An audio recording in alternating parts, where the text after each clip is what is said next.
سامعین اکرام السلام علیکم ورحمۃ اللہ وبرکاتہ۔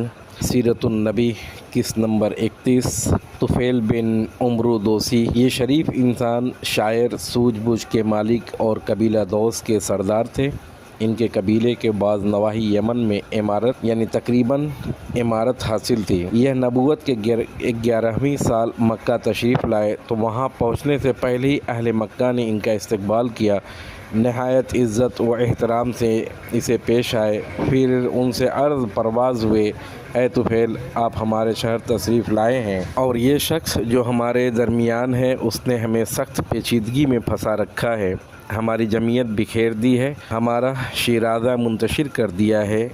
اس کی بات جادو کا سا اثر رکھتی ہے کہ آدمی اس کے باپ کے درمیان اور آدمی اس کے بھائی کے درمیان اور آدمی اس کی بیوی کے درمیان تفرقہ ڈال دیتی ہے۔ ہمیں ڈر لگتا ہے جس فاس سے ہم دوچار ہیں کہیں وہ آپ پر اور آپ کی قوم پر بھی نہ آن پڑے، لہذا آپ اس سے ہرگز گفتگو نہ کریں، اس کی کوئی چیز نہ سنیں۔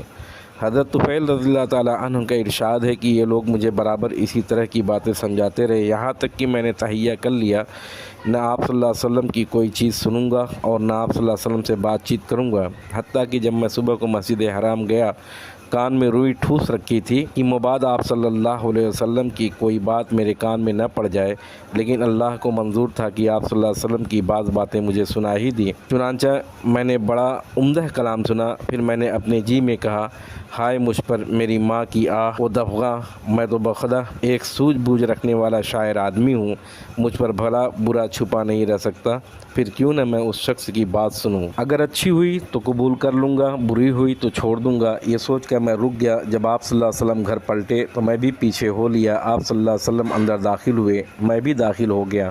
آپ صلی اللہ علیہ وسلم کو اپنی آمد کا واقعہ، لوگوں کو خوف دلانے کی کیفیت، فرقان میں روئی ٹھوسنے والے اور اس کے باوجود آپ صلی اللہ علیہ وسلم کی بعض باتیں سن لینے کی تفصیلات بتائیں۔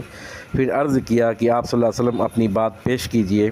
آپ صلی اللہ علیہ وسلم نے مجھ پر سلام پیش کیا، قرآن کی تلاوت فرمائی۔ خدا گواہ ہے میں نے اس سے عمدہ قول، اس سے زیادہ انصاف کی باتیں کبھی نہ سنی تھی۔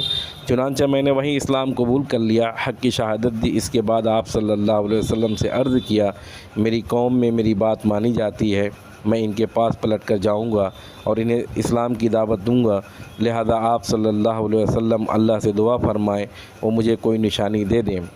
آپ صلی اللہ علیہ وسلم نے دعا فرمائی۔ حضرت طفیل کو جو نشانی عطا ہوئی وہ یہ تھی کہ جب وہ اپنی قوم کے قریب پہنچے، اللہ نے ان کے چہرے پر چراغ جیسی روشن پیدا کر دی۔ انہوں نے کہا، یا اللہ، چہرے کے بجائے کسی اور جگہ مجھے اندیشہ ہے کہ لوگ اسے مسئلہ کہیں گے۔ چنانچہ یہ روشنی ان کے ڈنڈے میں پلٹ گئی۔ پھر انہوں نے اپنے والد اور اپنی بیوی کو اسلام کی دعوت دی، وہ دونوں مسلمان ہو گئے، لیکن قوم نے اسلام قبول کرنے میں تاخیر کی، مگر حضرت طفیل رضی اللہ تعالیٰ عنہ بھی مسلسل کوشاں رہے، حتیٰ کہ غزوہ خندق کے بعد جب انہوں نے ہجرت فرمائی، ان کے ساتھ ان کی قوم کے 70 یا 80 خاندان تھے، جو حضرت طفیل رضی اللہ تعالیٰ عنہ نے اسلام میں بڑے اہم کارنامے انجام دے کر یمامہ کی جنگ میں جام شہادت نوش فرمائی تھی۔